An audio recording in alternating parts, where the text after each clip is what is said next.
evening, you guys. This is me stepping all outside of my lane. I'm a mom, educator, and I operate a nonprofit organization that focuses on literacy specifically. So, again, this is me stepping all the way outside of my lane to provide you guys with some information that I think is extremely important.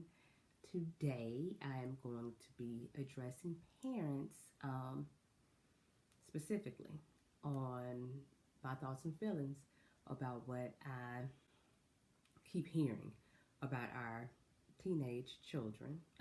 Some not even that haven't even met the teenage age yet. However, the idea of me doing this is to help our children not ruin their lives before their brain has fully developed. Yeah. With that, like I said, I'm going to be talking about sexting if I haven't mentioned it already. Over the pandemic, I'll say within the last 4 months, I've just had numerous conversations about provocative material that has been shared by way of digital platforms, whether they're sexting or sharing it on Snapchat or Instagram and things of that sort. Again, I'm trying to prevent our children from ruining their lives. Everyone doesn't have the resources, to hire counsel, to go into a courtroom to negotiate, a sentence that doesn't include our kids being placed on the sex offender list, because that is one of the consequences of sharing that type of information by way of text and or social media, whether you sent it or received it. If you consensually, you could find yourself in trouble with the law. And job applications and college applications want you to share that information, whether or not you are a sex offender or have been charged with something of the sort. Not only that, there have been teens who have killed themselves behind being outed. Someone shared the information with someone else and they've become extremely embarrassed. Teenagers are ruthless. They don't care. They're rude. Empathy isn't something that's heavily embodied, amongst this group. And I was a middle school teacher, so I know how mean they can be. Really mean. I have a middle school son. I'm a boy mom. The idea of just thinking about having a daughter that may find themselves in this situation, it makes me cringe, but boys, they're getting catfished as well. They're being, bottom line is, talk to your children about this inappropriate behavior. It is prevalent. It's happening with all children. What really pushed me to create this video was because a child that I would have never, I'm one of those people, oh, good kid, smart girl. I got wind of someone that I would allow her to date my son. She was just someone that I strongly championed and backed. And, when I found out she did something so socially mature and grown, I'm like, not her, but yes, good kids too. The good kids are doing this foolishness too.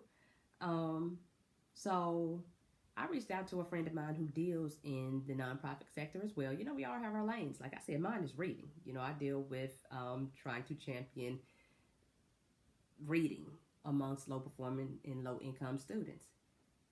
This particular person, she deals with that tech and things of that sort. So I hit her like, yo, when I found out about the girl that I just love, and her indiscretion, I'm like, you need to do a workshop, for the parents, let them know. And, she's like, you're right. Something needs to be done. However, parents are in denial. Parents, tap out of it. Stuff is happening. Like, seriously. We are accountable for what is happening, and not just, it's all parents. We have a tendency to think that our kids are perfect, but there's no perfect child. I brag about my son, but I know he has a tendency to cut up too. You know, and I have my eyes. I've always engaged with my son explicitly about sex. You know, 6, 7, 8, 9, 10. Because before I was an educator, I knew that the way to prevent high risk behaviors was to have these conversations with kids about sex. And so I'm very open and vocal about, all things. There's nothing to hide here. Um, as of recent, I guess, T.I. got fired for the term thought prevention hours as it relates to spending time with their daughters in the attempt to prevent them from becoming strippers and stuff like that. But it's bigger than the time spent. It's the conversations that are being had. Are you explaining, to your children about sexting, sharing of images, how when they leave that phone and go into cyberspace that this stuff is not deleted forever. These kids are sharing things. And again, I did a little research. Again, my attempt here is to be concise and explicit with you guys about these sort of things. So I have here, it says that Katherine Jackson, a Chicago license-based clinical psychologist and neurotherapist, explained that the brain does not fully develop until a person is in their 20s. And because of this, teenagers may not understand the implications of consent.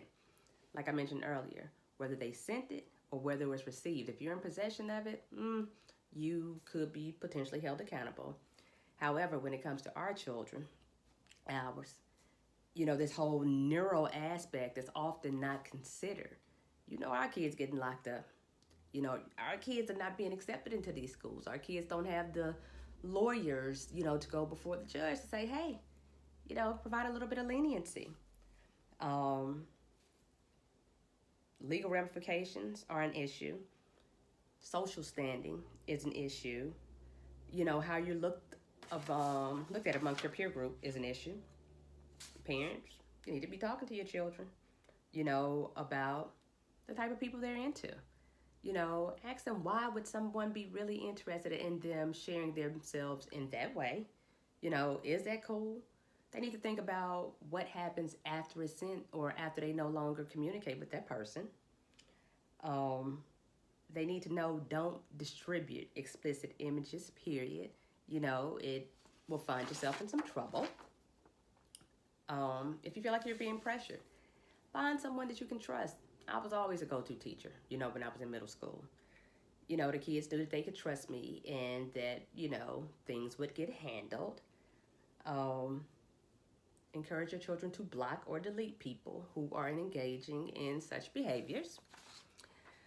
I have a little legal piece that I found here for you people. It says many states initially prosecuted sexters for the distribution, production, or possession of child pornography. Some states continue this practice.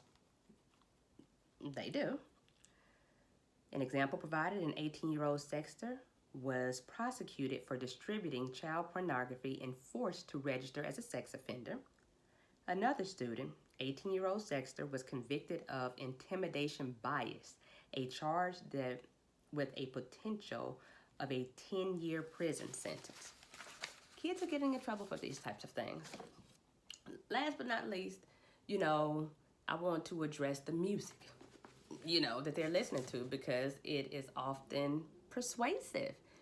They're pushing, these young ladies to engage in certain things that are just not proper. I ride with my cousin to work out in the morning, and she's real big on hip hop. Me, not so much. I'm 80s, 90s R&B heavily. And there's this one song, nice little beat. I thought the song was called Go Baby. But I happened to be in the company of someone that played the explicit version. And I'm like, ooh, oh.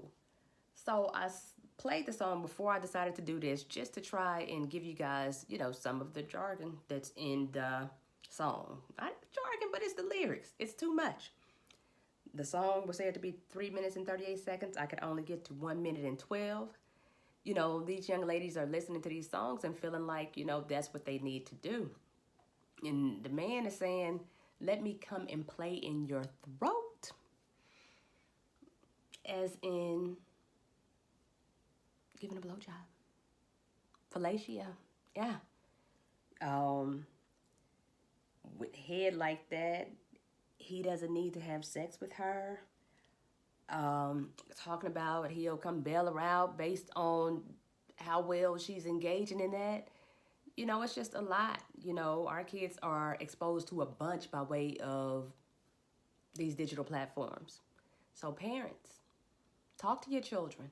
Don't be offended when someone's trying to address you about something as it relates to your child, because we don't see and know everything about our children.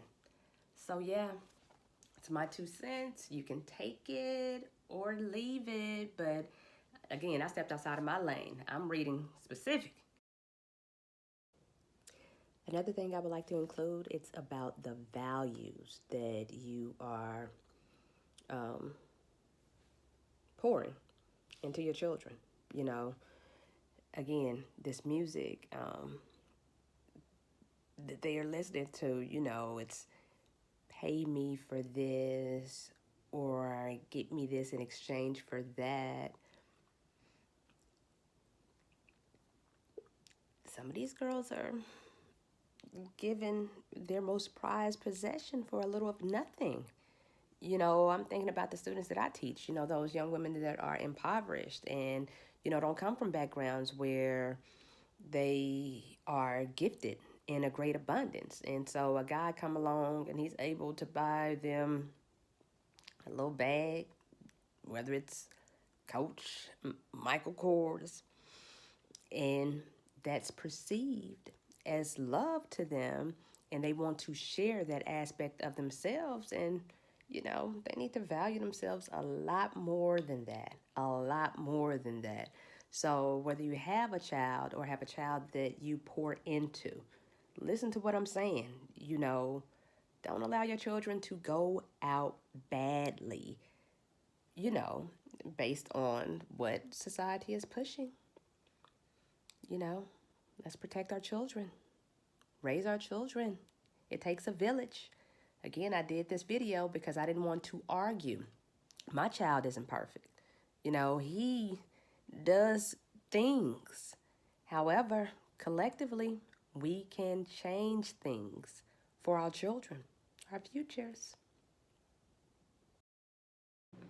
One more thing, allow me to say this because I know there are going to be some legal experts in the comments trying to get me right on together. This is me trying to be proactive in an attempt to assist people with communicating with their children about what's real out here. There are some people who are looking into the idea of reforming these laws about prosecution as it relates to sexting and sending provocative images over the cloud and cyberspace. However, my point is, who's not going to be the first to benefit.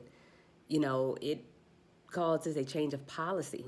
It's some money involved in that. And, our curious children don't have access to the types of resources that others tend to do. So, again, there are some people that are going about trying to have some changes made as it relates to the way these children are dealt with, as it relates to these behaviors, but it hasn't happened yet.